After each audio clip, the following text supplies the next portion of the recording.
எங்களோட ஐ-தமிழ் சேனல்ல உங்களுடைய தொழிலை விளம்பரப்படுத்த விரும்புறீங்களா? ஸ்கிரீன்ல தெரியற இந்த நம்பரை காண்டாக்ட் பண்ணுங்க, கால் பண்ணுங்க, பிசினஸ் டெவலப் பண்ணுங்க. வெற்றி துரைசாமி யார், அவருடைய பின்னணி? இயற்கை ஆர்வலர், திரைப்பட துறையில் டைரக்டரா இருந்து நீங்க அதிலும் முத்திரை பதித்தவர், மனிதநேய அறக்கட்டளை அதிலையும் முத்திரை பதித்தவர், இயற்கை சாகச விரும்பி, இப்படி நிறைய விஷயங்கள் இருக்கு. அவருடைய பலம் அதுதான், அதே பலவீனமாக அதே மாறி இருக்கு. அரசியல்வாதியுடைய மகனாக இருந்தாலும் எந்த சர்ச்சையிலும் அவர் சிக்கியதே இல்லை. அப்பாவும் சிக்கினதில்லை, மகனும் சிக்கியதில்லை. அவர் சொல்றாரு, நீ இந்த வேண்டாம், போக வேண்டாம்னு தடுக்கிறார். நான் இல்லை, இனி நான் இமாச்சல் பிரதேஷ் போவதில்லை, கடைசியாக ஒரு முறை சென்று, அதுதான் கடைசி முறை எனக்கு தெரியலையேங்கிற நீங்க அழுகிறார். அஜித்துக்கு இருந்த அதே தாராள மனப்பான்மை வெற்றி துரைசாமியிடம் இருந்திருக்கு. அதனாலதான் நீங்க சட்லஜ் நதி கரையோரம் 8 நாட்கள் இரவு பகலாக தேடுதல். எம்ஜிஆருடைய எத்தனையோ விசுவாசிகள், எத்தனையோ தொண்டர்கள் தொழிலதிபர்களாக மாறி இருக்கிறார்கள். யாருக்கும் வராத ஒரு சிந்தனை செய்தியாருக்கு வந்ததுன்னா இதுக்கு அடிப்படை காரணம் என்னன்னு கேட்டா, அதிமுக ஆரம்பிப்பதற்கு நீங்க எம்ஜிஆருக்கே முன்னுரை எழுதியவர் சைதை துரைசாமி. நீங்க 1000க்கு மேற்பட்டவர்கள் IAS அதிகாரிகளாக, IPS அதிகாரிகளாக, IRS அதிகாரிகளாக, IFS அதிகாரிகளாக, குரூப் 1 அதிகாரிகளாக பல ஆயிரம் பேர். நீங்க அவர் நேற்று மரணத்துல நானும் போயிருந்தேன். நீங்க கண்ணீரோடு சொல்ற, என்னுடைய மகன் போனா என்ன, ஆயிரக்கணக்கான மகனும் மகளும் நான் உருவாக்கி கொண்டிருக்கேன், அவர்கள் என்னை பார்த்துக் கொள்வார்கள். எம்ஜிஆரை பொறுத்தவரை எம்ஜிஆர் சைதை துரைசாமியை கடைசி வரை தன்னுடைய விசுவாசமான தொண்டனாக வைத்திருந்தார். அதனுடைய விளைவுதான்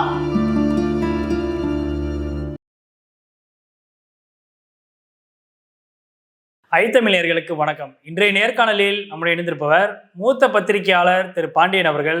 அவரிடம் பல்வேறு கேள்விகள் இருக்கிறது, வாருங்கள் அவரிடம் கேட்கலாம். வணக்கம் சார். வணக்கம். எப்படி இருக்கீங்க? நல்லா இருக்கேன். சமீபத்தில் சைதை துரைசாமி அவர்களுடைய மகன் வெற்றி துரைசாமி அவர்கள் இமாச்சல பிரதேசத்தில் நடந்த கார் விபத்தில் மாயமாகி கிட்டத்தட்ட 8 நாட்கள் தேடுதலுக்கு பிறகு சடலமாக கண்டெடுக்கப்பட்டார். இந்த சட்லஜ் நதி அப்படின்ற ஒரு நதியில். இது மிகப்பெரிய அளவில் ஒரு அதிர்வலை ஏற்படுத்தியிருக்கு. ஏன்னா சைதை துரைசாமி அவர்களுடைய வரலாற்று பின்னணி அப்படின்றத பார்த்தோன்னா, நீங்கள் பல அரசு பணியாளர்களை உருவாக்கியதில் முக்கிய பங்கு வகிக்கக்கூடிய ஒரு நபர். அவருடைய அறக்கட்டளை மூலமாக பல பேர் இன்றைக்கி அரசு பணிகளுக்கு போயிட்டுருக்குறாங்க, அதுக்கு படிச்சுக்கிட்டும் இருக்கிறாங்க. வெற்றி துரைசாமியும் இன்னொரு பக்கம் நம்ம பார்த்தோம் அப்படின்னா, அவர் ஒரு இயற்கை ஆர்வலராக இருக்கிறார். அதே மாதிரி ரொம்ப எக்ஸ்ப்ளோர் பண்ணக்கூடிய, வெளியில் போய் வெளி விஷயங்களை தெரிஞ்சிக்கக்கூடியதில் ரொம்ப ஆர்வம் மிகுந்த ஒரு நபர். இன்னும் சொல்லப்போனால் நடிகர் அஜித் அவர்களோட நெருக்கமாக பழகக்கூடிய நெருங்கிய நண்பரும் கூட. இந்த விவகாரத்தில் அவரை பற்றியான சைதை துரைசாமி அவர்கள் பற்றி ஏதோ ஓரளவு மக்கள் தெரிஞ்சு வச்சுக்கிறாங்க. ஆனால் வெற்றி துரைசாமி அவர்களை பற்றி பெரிதளவுக்கும் யாருக்கும் பெரிதாக தெரியாது. வெற்றி துரைசாமி யார், அவருடைய பின்னணி என்ன? இல்லை, வெற்றி துரைசாமி சைதை துரைசாமியினுடைய மகன் என்ற அடையாளம்தான் மிகப்பெரிய அடையாளம். இந்த மனிதநேய அறக்கட்டளை என்பது சைதை துரைசாமியினுடைய சிந்தனையில் உதித்தது. நீங்கள் 1980களில் எம்ஜிஆர் முதலமைச்சர். அப்போது எம்ஜிஆர் தன்னுடைய சட்டமன்ற உறுப்பினர்களுக்கு, தன்னுடைய விசுவாசிகளுக்கு என்ன சொல்கிறாரு, தமிழ்நாட்டில் பொறியியல் கல்லூரி இல்லை, பெங்களூர் போகணும், இல்லைன்னா ஆந்திரா போகணும். தமிழ்நாட்டில் பொறியியல் கல்லூரிக்கு வழியே இல்லை. மருத்துவக் கல்லூரிகளும் அரசு மருத்துவக் கல்லூரி தான் இருக்குது. அரசு மருத்துவக் கல்லூரிக்கு தாண்டி தனியார் மருத்துவக் கல்லூரிக்கு போகணும்னா பெங்களூர் போகணும், இல்லை மகாராஷ்டிரா போகணும். இதுதான் அன்றைய நிலை. அப்போது எம்ஜிஆர் என்ன சொல்கிறாருன்னா, தன்னுடைய சட்டமன்ற உறுப்பினர்களுக்கு அந்தந்த மாவட்டத்தில் உடனடியாக ஒரு பொறியியல் கல்லூரியை ஆரம்பிங்க, இடம் நான் அரசு நிலமாக தர்றேன், சொந்த காசு பணம் தர்றேன், லைசன்ஸும் தர்றேன், உடனடியாக ஆரம்பிச்சிருங்க. அப்பொழுது ஆரம்பிக்கப்பட்ட கல்லூரிகள் தான் இன்னைக்கு இருக்கக்கூடிய பெரிய பொறியியல் கல்லூரிகள். பனிமலர் JPR, Jagath Ratchagan, AC Shanmugam, VIT Viswanathan, Muniratnam, இப்படி பட்டியல் அடுக்கிட்டே போகலாம். எம்ஜிஆர் காலத்தில் ஆரம்பிக்கப்பட்டது தான் இந்த பொறியியல் கல்லூரிகள் பூரா. இப்போ இதே ஆப்ளிகேஷன் யாருக்கு வருது? நீ சைதையாருக்கும் வருது, நீங்கள் இதை செய்ய சொல்லி. அப்போ அவர் அதை செய்யலை. ஏன் செய்யலைன்னா இதில் வந்து ஒரு பொருளாதார ரீதியான பலனுக்காக நடத்தப்படுகிற கல்வி வியாபாரம். நீங்கள் இப்போ இன்ஜினியரிங் காலேஜோ மெடிக்கல் காலேஜோ பணம் வாங்க இலவசமாக நடத்த முடியாது. நீங்கள் ராமச்சந்திரா மருத்துவக் கல்லூரி இருக்குது, எம்ஜி ராமச்சந்திரன் பேர்லேயே இருக்குது. அவருடைய பழைய தொழில் என்னன்னு பார்த்தீங்கன்னா சாராய உடையார். சாராயம் வித்துட்டு இருந்தார், கண்டாமாருக்கு சாராயம். அந்த வியாபாரத்தை நிறுத்திட்டு அப்படியே வேண்டாயா நீ சாராய வியாபாரம்லாம் போதும், இந்த கல்வி தந்தைய மருத்துவக் கல்வி ஆரம்பிக்க சொல்லி ராமச்சந்திர மருத்துவக் கல்லூரி, அது ஒரு ஏரியில் நீங்கள் 100 ஏக்கரா இலவசமாக கொடுக்குறார் யார்? எம்ஜிஆர். இப்படித்தான் எல்லாம். ஆனால் சைதையாரை பொறுத்த வரைக்கும் இதில் உடன்பாடே இல்லாமல் இந்த சமூகத்துக்கு ஏதாவது செய்தாக வேண்டும், இந்த இளைஞர்களுக்கு தமிழ் சமூகத்துக்கு ஏதாவது செய்தாக வேண்டும் என்ற உந்துதல் அவருக்கு நீண்ட நாளாகவே உறுத்தி கொண்டே இருந்தது. அதனுடைய விளைவுதான் மனித நேய அறக்கட்டளை. நீங்கள் எம்ஜிஆர் பேரும் வைக்கல, ஜானகி பேரும் வைக்கல. அவருக்கு ரொம்ப எம்ஜிஆர் இருக்கிற காலத்திலே இவர் ஆர்எம்வியுடைய ஃபாலோயர், அவர் வேறு வைக்கல. என்ன பேர் வச்சாரு? எம்ஜிஆர் ஒரு மனிதநேயர், அதனால மனித நேய அறக்கட்டளை இதுதான். அப்போ மற்றவர்களிலிருந்து நீங்க தனியாக அடையாளம் காட்டக்கூடிய நபராக சைதை துரைசாமி வந்திருக்கார். அப்போ இதை தன்னுடைய மகன் வெற்றி துரைசாமியுடைய நிர்வாகத்தின் கீழ் கொண்டு வந்தார். ஏப்பா இதுதான் நம்ம குடும்பத்துக்கு மிகப்பெரிய பணி, இதைத்தான் செய்யணும். அப்போ இந்த வெற்றி துரைசாமியுடைய நிர்வாகத்தின் கீழ் மனிதநேய அறக்கட்டளை கொண்டு வரப்பட்டது. வெற்றி துரைசாமி தான் என்ன பண்ணுறாரு? இது தாழ்த்தப்பட்ட மாணவர்கள் நீங்கள் மார்க்கு வாங்கினா இலவச பயிற்சி, அதே தாழ்த்தப்பட்ட மாணவன் இன்னும் கொஞ்சம் மார்க் அதிகமாக வாங்கி வறுமை கோட்டில் இருந்தால் தங்குவதற்கு இலவசம். அதே தாழ்த்தப்பட்ட மாணவன் நீங்கள் மார்க் அதிகமாக வாங்கி அவனுக்கு இன்னும் வறுமை கோட்டு கீழே இருந்தான்னா அவனுக்கு சென்னையில் வாழ்வதற்கு மாதம் 10,000 ரூபாய் நிதி உதவி. இப்படி இந்த சிஸ்டத்தை நீங்கள் பட்டியலிட்டவர் வெற்றி துரைசாமி. நீங்கள் அவர் ஒரு படம் எடுத்தார். அந்த படம் ஏறக்குறைய ஒரு 20 தேசிய விருதுகளை வாங்கியிருக்கு. இயற்கை ஆர்வலர் என்றாவது ஒரு நாள், அதான் படத்துக்கு பேர். அப்போது அவரை பொறுத்தவரை நீங்கள் கலையுணர்வு இருந்திருக்கு. நீங்கள் அது பின்னாடி படம் எடுக்கவே இல்லை. முதல் படம் அதோட முடிஞ்சு போச்சு, நிறைய விருதுகளை வாங்கியிருக்கு. அதே போல தான் இந்த மனிதநேய அறக்கட்டளையில் ஒவ்வொரு செயலும் நீங்கள் ஒவ்வொரு மாணவனையும் தனிப்பட்ட முறையில் கண்காணிக்கக்கூடிய ஒரு ஆற்றலை வச்சிருந்தார். இன்னைக்கு 1000க்கு மேற்பட்டவர்கள் ஐஏஎஸ் அதிகாரிகளாக, ஐபிஎஸ் அதிகாரிகளாக, ஐஆர்எஸ் அதிகாரிகளாக, ஐஎஃப்எஸ் அதிகாரிகளாக, குரூப் 1 அதிகாரிகளாக பல ஆயிரம் பேர். நீங்கள் அவர் நேற்று மரணத்தில் நானும் போயிருந்தேன். நீங்கள் கண்ணீரோடு சொல்கிறார், என்னுடைய மகன் போனா என்ன, ஆயிரக்கணக்கான மகனும் மகளும் நான் உருவாக்கி விட்டுருக்கேன், அவர்கள் என்னை பார்த்து கொள்ளுவார்கள்.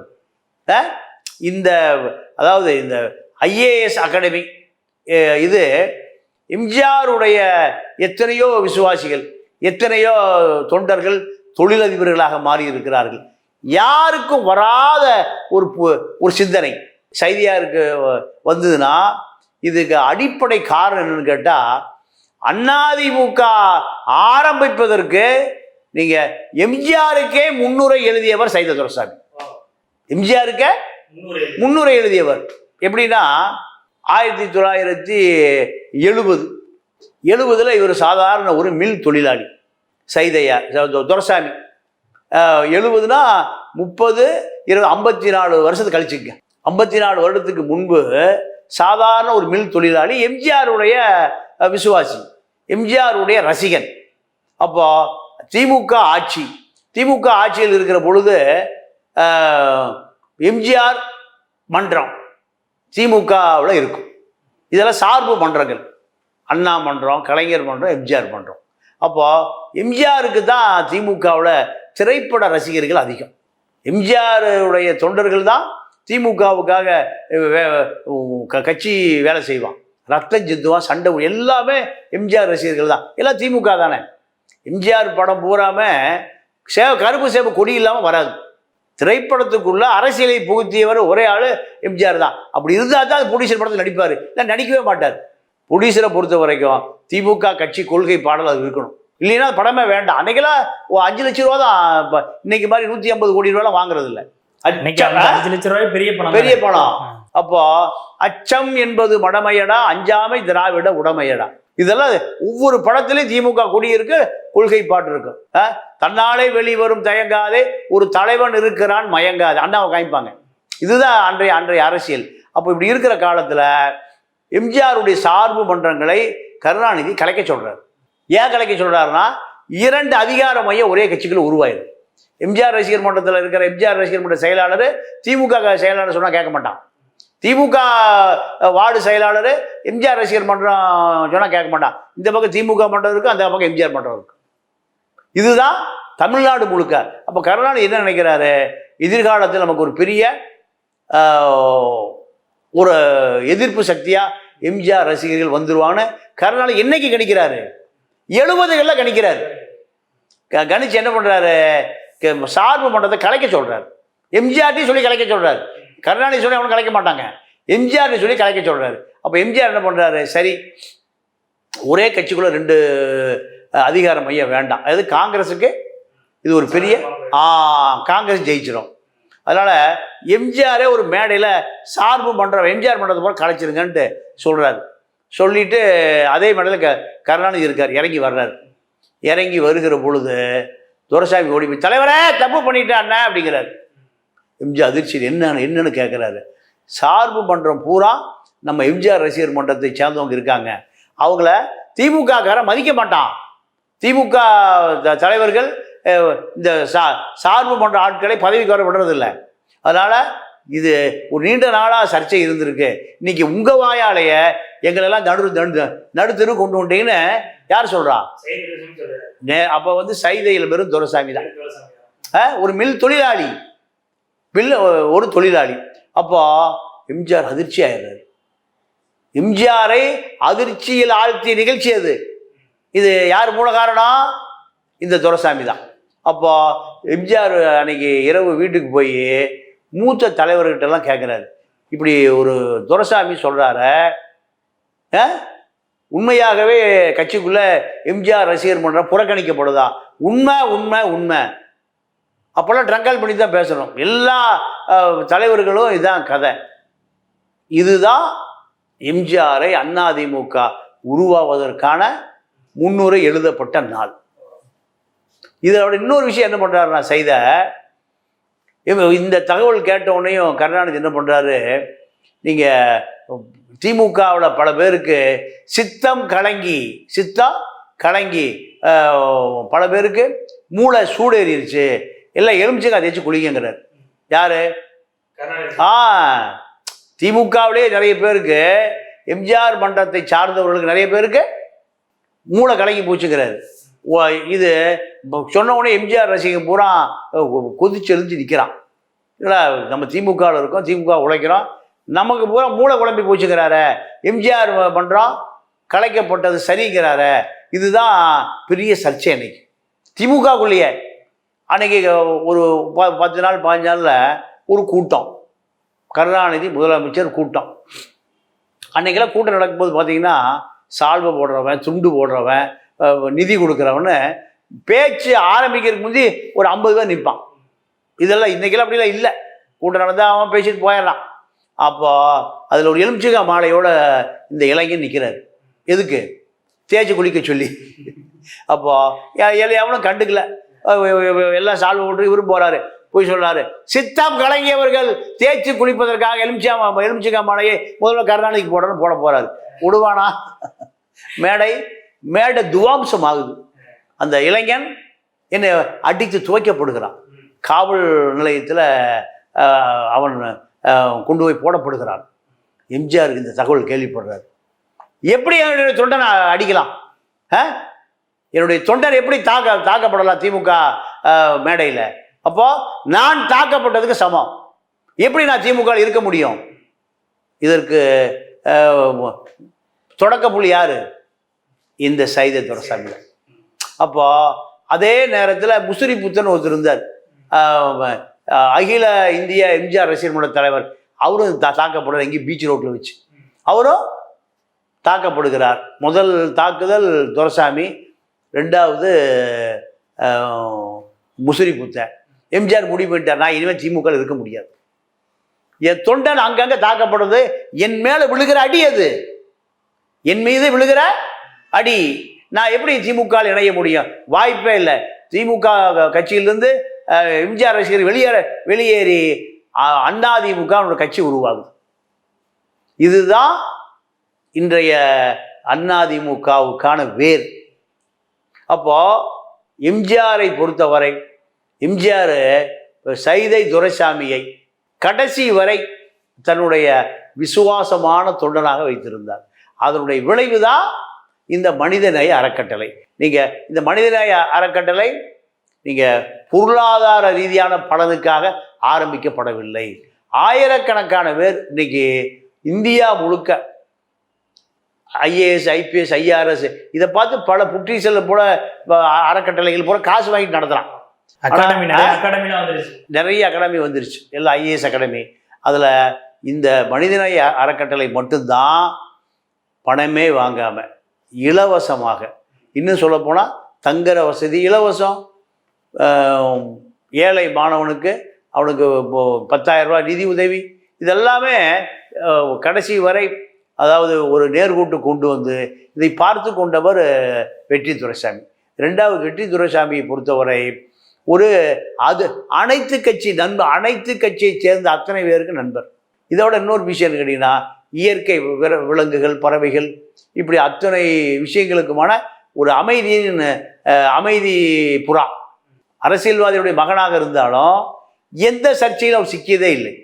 அப்பாவும் சிக்கினதில்லை, மகனும் சிக்கியதில்லை. அவர் சொல்றாரு, நீ இந்த வேண்டாம், போக வேண்டாம்னு தடுக்கிறார். இயற்கை என்ன பண்ணுது?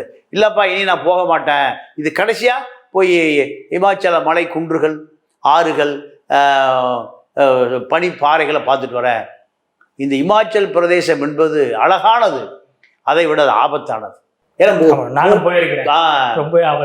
3 மாதங்களுக்கு முன்புதான் ஒரு குன்றே காணாம போயிருக்கு. ஒரு வருடங்களுக்கு முன்பு மேக பெருவெடிப்பு, 15 நாள் விடாம மழை பெஞ்சிருக்கு. அப்போ இது எல்லாமே அந்த இமயமலைக்கு உண்டான இயற்கை தன்மை. இந்த சட்லஜ் நதி போய் கடலில் கலக்கிறதுங்கன்னா பாகிஸ்தான்ல நீங்கள் சைதை துரைசாமி என்பவரை தாண்டி வெற்றி துரைசாமியை அங்கே இருக்கக்கூடிய ஆதிவாசிகளும் தேடி இருக்கான், தேசிய பேரிடர் மேலாண்மை அதிகாரிகளும் தேடி இருக்காங்க, இராணுவம் தேடி இருக்கு, இமாச்சல் பிரதேச மாநில அரசு அதிகாரிகள் தேடி இருக்காங்க. இத்தனை சக்திகளும் களமிறக்கப்பட்டதுக்கு காரணம் இந்த மனிதநேய அறக்கட்டளையிலிருந்து படித்து போன அங்கங்கே அதிகாரிகளாக இருக்காங்கல்ல, அவர்கள் கொடுத்த அழுத்தம்.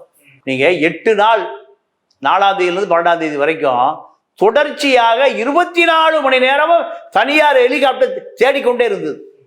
இதுக்கு என்ன காரணம்னா, இந்த மனிதநேய அறக்கட்டளையில் படித்த அதிகாரிகள் அங்கிருந்து இமாச்சல் பிரதேசத்தில் இருக்கக்கூடிய நீங்கள் பேரிடர் மேலாண்மை அதிகாரிகளுக்கும் தலைமைச் செயலாளருக்கும் தொடர்ந்து அழுத்தம் கொடுத்து கொண்டே இருந்தார். நீங்கள் தமிழ்நாடு முதலமைச்சரும் அழுத்தம் கொடுத்தாரு. நீங்கள் அதே போல் பிஜேபி அரசும் இதில் பாரபட்சமின்றி உதவிக்கரம். இது இத்தனை விஷயங்களை எதில் வந்திருக்கு கேட்டிங்கன்னா, ஒரு சாதாரணமான ஒரு சென்னை மாநகர முன்னாள் மேயருக்கான விஷயம் இல்லை. இது மனிதநேய அறக்கட்டளையினுடைய அத்துணை வேர்கள் விழுதுகள் தான் இவ்வளோ பெரிய அழுத்தம் கொடுத்தான். இதுதான் நீங்கள் மறைந்த வெற்றி துரைசாமிக்கு நேரடியான அறிமுகமான அதிகாரிகள் அவ்வளோ பேர், ஏறக்குறைய ஆயிரக்கணக்கான அதிகாரிகள் இந்தியா முழுக்க பரவி இருக்கிறார்கள். அவர்களுடைய அழுத்தம்தான் 8 நாட்கள் கழித்து வெற்றி துரைசாமி அதாவது உயிரோடு கிடைத்ததை போன்றுதான் அவருடைய சடலம் கிடைத்திருக்கு. இதுக்கு முழு காரணம் கேட்டிங்கன்னா, இந்த வெற்றி துரைசாமியினுடைய கொடை வள்ளல் தனம். அதே போன்று அவரை பொறுத்த வரைக்கும் நிறைய நண்பர்கள் பொறுத்த வரைக்கும் எந்த உதவி கேட்டாலும் மறுக்காமல் இன்முகத்தோடு செய்யக்கூடியவர்னு நேற்று நடந்த அவருடைய இறுதி அஞ்சலி கூட்டத்தில் நம்ம இது பார்க்க முடிந்தது. மனிதநேய அறக்கட்டளை ஒரு ஐஏஎஸ் அகாடமியாக இருந்தாலும் மிக சாதாரண நபர்கள் கூட அதில் படிக்க முடியும் நம்பிக்கை ஏற்படுத்தியவர் நீங்கள் சைதை துரைசாமி தான். நீங்கள் அஜித் குடும்பத்தோடு வந்திருந்தார். நாங்கள் அவர் யாரு கூடயும் பழக மாட்டார், யாரு கூடயும் அவர் மிக எளிதில் நட்பாக இருக்க மாட்டார். ஆனால் 2 பேரும் நெருங்கிய நண்பர்கள் சொல்கிறாங்க. அப்போ புகைப்படங்கள்லாம் அது வெளியில் வந்துருக்கு, ஒன்றா இருக்கிற புகைப்படங்கள்லாம். அப்போது அஜித்தை பொறுத்தவரை இந்த திரைத்துறையிலேயே ஒரு அபூர்வமான மனிதர். ரசிகர் மன்றத்தை கலைச்சிட்டாரு. எனக்கு ஒரு திரைச்சுவை அப்படின்னு ஒரு சினிமா பத்திரிகையாளர் எனக்கு ஒரு நண்பர் விக்னேஸ்ராஜ். அவர் அந்த ஷியாமுக்கு பிறகு அவர் தான் தராசு நடத்தினார். அவர் இறந்துட்டார். அவர் திடீர்னு ஹார்ட் அட்டாக்ல படுத்துட்டார். நான் சொல்கிறது ஒரு 15 வருஷ கதையை சொல்கிறேன். அப்போது அஜித் திருமணமான புதுசு, ஒரு 20 வருஷம் இருக்குமா கல்யாணம் ஆகி. இவரே எழுதுறாரு, ஆண்மையற்றவன் அஜித்னு தலைப்பில் எழுதுறாரு. திரைச்சுவை பத்திரிகையில் ஆசிரியர் இருந்த விக்னேஸ்ராஜ் எழுதுறாரு. ஆனால் அவர் ஹார்ட் அட்டாக்ல ஹாஸ்பிட்டல் படுத்திருக்கார். முதலாக வந்து பார்த்தவர் யாரு? அஜித். நாங்களாம் ஆச்சரியப்பட்டு போனோம். ஏன்? அப்போ அவங்க அந்த பிஆரோட சொன்னாரா, என்னை பற்றி அவர் எழுதியிருக்காரு, வாஸ்தவம் தான். ஆனால் இந்த நேரத்தில் பகைமை பாராட்டக்கூடாது. வந்து 2 லட்ச ரூபா தலைமாட்டி கடையில் வச்சுட்டு போனார். அந்த டாக்டர் கூப்பிட்டு எவ்வளோ பில் ஆகுதோ அதை நான் கொடுத்துட்றேன். அப்போ இந்த மாதிரி இன்னொரு வெற்றி துரைசாமியினுடைய உன்னுடைய நண்பனை பற்றி சொல், உன்னை பற்றி நான் சொல்லுகிறேன்னு பழமொழி. அப்போது அஜித்துக்கு இருந்த அதே தாராள மனப்பான்மை வெற்றி துரைசாமியிடம் இருந்திருக்கு. அதனால தான் நீங்கள் சட்லஜ் நதி கரையோரம் 8 நாட்கள் இரவு பகலாக தேடுதல். 1 கோடி ரூபா நீங்கள் யார் அவரை கண்டுபிடித்து கொடுக்குறார்களோ 1 கோடி ரூபா நிதி கொடுப்பதாக அறிவிக்கப்பட்டு அந்த சட்லஜ் நதியில் 6 கிலோமீட்டர் அவர் உடை எடையுள்ள அந்த டம்மி பொம்மைகள் போய் கரெக்டாக போய் அவர் பாடி இருக்கிற இடத்துல போய் ஒதுங்கி எங்கே போகுது? தண்ணிக்குள்ள போகுது. அந்த ஸ்கூபா டைவர், கடல் அடியில் போய் ஆராய்ச்சி பண்ணக்கூடிய ஆட்கள் போய் அடியில் போய் பார்க்குறாரு, பாடி இருக்கு. அப்போது இதை பொறுத்தவரை அந்த மனிதநேய அறக்கட்டளை மூலம் பல ஆயிரக்கணக்கான குடும்பங்களுக்கு ஒளி பாய்ச்சப்பட்டிருக்கு. நீ அந்த குடும்பம் பூராமே ஐஏஎஸ் குடும்பம் தானே. நீங்கள் பெரியார் தான் சொல்லுவார், ஒரு பெண்ணை படிக்க வையுங்கள், அந்த குடும்பமே அந்த சந்ததியை படிச்சிடணும். அதே போல தான் இந்த ஒரு குடும்பம் ஒரு அதிகாரி, குரூப் 1 அதிகாரியாவோ ஐஏஎஸ் அதிகாரியா ஆயிட்டாருன்னா அந்த சொசைட்டி அப்படியே மாறிப்போகும். இப்படி ஒரு குடும்பம் 2 குடும்பம் இல்லை, பல ஆயிரம் குடும்பங்கள் இது போன்று நடந்திருக்கு. பணம் வாங்காம, காசு வாங்காம, பீஸு வாங்காம. இப்போ நேற்று என்ன சொல்றாரு, கண்ணீரும் கம்பளையுமா சைதை என்ன சொல்றாரு, என்னுடைய மகனுடைய சிந்தனையை, என்னுடைய மகனுடைய செயலை நான் தொடர்ந்து செய்ய போறேன். எனக்கு ஆயிரக்கணக்கான மகளும் இருக்காங்க, அதனால நான் நிறுத்த மாட்டேன், இன்னும் வேகமாக செய்வேன், ஊக்கமாக செய்வேன், உறுதியாக செய்வேங்கிறார். அப்போ இதற்கு காரணம் வெற்றி துரைசாமியினுடைய உழைப்பு தான்.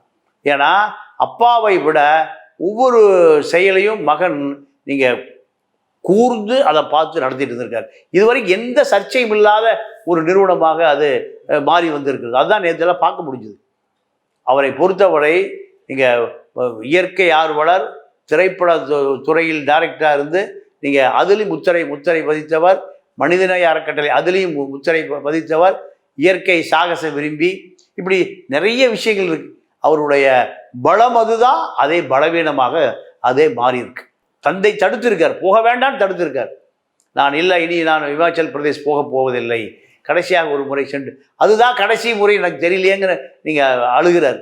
அப்போ இயற்கை விரும்பி, இயற்கை சாகசம், இப்போ அவருடைய மரணத்தை இழுத்து கொண்டு போயிருக்கிறது சட்லஜ் நதி கரையோரம் என்பது தான் இதில் மிகப்பெரிய வேதனை. இப்போ நீங்கள் நேற்று அவருடைய அந்த இறுதி அஞ்சலிக்கு பார்க்க போயிருந்தீங்க. அப்போ பல கூட்டங்கள், அதாவது கூட்ட நெரிசலில் நானே என்னையே தள்ளிலாம் விட்டுருக்குறாங்க, கூட்டணி நெரிசலில் நானே நசுங்கிட்டேன் அப்படின்ற விஷயத்தெல்லாம் என்னோட தொடர்பு கொண்ட போது பேசுனீங்க. எந்த அளவுக்கு வந்திருந்தாங்க, யாரெல்லாம் வந்து பெரும்பாலான மக்கள் அங்கே வந்து பார்க்க வந்திருந்தாங்க? சைதாப்பேட்டையில் இருக்கக்கூடிய அத்தனை மக்களும் வந்திருந்தாங்க. இது அல்லாமல் அவரோடு படித்த, நீங்கள் அந்த மனிதநேய அறக்கட்டளையில் படித்த அதிகாரியாக இருக்கக்கூடிய பல பேரை நாங்கள் சந்திக்க முடிஞ்சுது. ஒருவர் லேபர் டிபார்ட்மெண்ட்டில் செக்ரட்டரியேட்டில் ஒரு அண்டர் செக்ரட்டரியாக இருக்கிற ஒருவரை பார்த்து பேசிகிட்டு இருந்து, இது மாதிரி நிறைய பேரை அங்கே பார்க்க முடிஞ்சுது. எல்லாரும் ஆண்கள் பெண்கள் எல்லாம் வந்தாங்க. இதை தாண்டி நீங்கள் அதிமுக மட்டும் இல்லை, திமுக மட்டுமல்ல, பிஜேபி அனைத்து கட்சியும் அங்கே பார்க்க முடிஞ்சுது. அனைத்து பத்திரிகையாளர் பார்க்கும். அண்ணாமலை வந்திருந்தார், வைகோபாலசாமி வந்திருந்தார், சசிகலா ரொம்ப நேரம் வந்து உட்கார்ந்துருந்தாங்க, எடப்பாடி வந்திருந்தார், முதலமைச்சர் ஸ்டாலின் வந்திருந்தார். இப்படி அனைத்து கட்சி தலைவர்களும், கட்சி பேதம் இல்லாமல் அனைத்து கட்சி தலைவர்களையும் ஈர்த்தவராக சைதை துரைசாமி இருந்திருக்கார். இது என்ன காரணம் கேட்டிங்கன்னா, அவரை சைதையாரை பொறுத்தவரை அவர் அதிமுகவில் அடையாளமாக இருந்தாலும் அனைத்து கட்சி சார்ந்தவர்கள். ஏன்னா முதலமைச்சர் வந்து ஸ்பெயினில் இருக்கும்போதே இமாச்சல் பிரதேச முதலமைச்சரை தொடர்பு கொண்டு, தலைமைச் செயலாளர் தொடர்பு கொண்டு பேசியிருக்கார். எப்பாடுபட்டாவது உயிரோடு மீட்டு விடுங்கள் இருக்கார். அவர் அடிபட்டு எங்கள் ஆதிவாசி கிராமத்தில் அவர் பாதுகாக்கப்பட்டிருக்கலாம், மயக்க நிலையில் இருக்கலாம். அதனால் ஆதிவாசி கிராமம் 1 கோடி ரூபாய் நிதி அறிவித்தார். என்னுடைய மகனை நீங்கள் காமிச்சிங்கன்னா ஒன்று 1 கோடி ரூபாய் நிதினார். அப்போது தமிழக முதலமைச்சர் ஸ்பெயினிலிருந்து நேரடியாக தொலைபேசி கொண்டு இமாச்சல் முதல்வரோட பேசினார். அதனால் அவர் நேரடியாக அங்கே வந்துட்டார். முதலமைச்சரை நேரில் பார்க்க முடிஞ்சது. அனைத்து கட்சி தலைவர்களும் வந்தாங்கன்னா கட்சி பேதமின்றி அனைத்து கட்சியை சார்ந்த நண்பர்களோடும் அவர் மிக நெருக்கமாக பழகியிருக்கிறார் என்பதை நேற்று நேரடியாக பார்க்க முடிஞ்சது.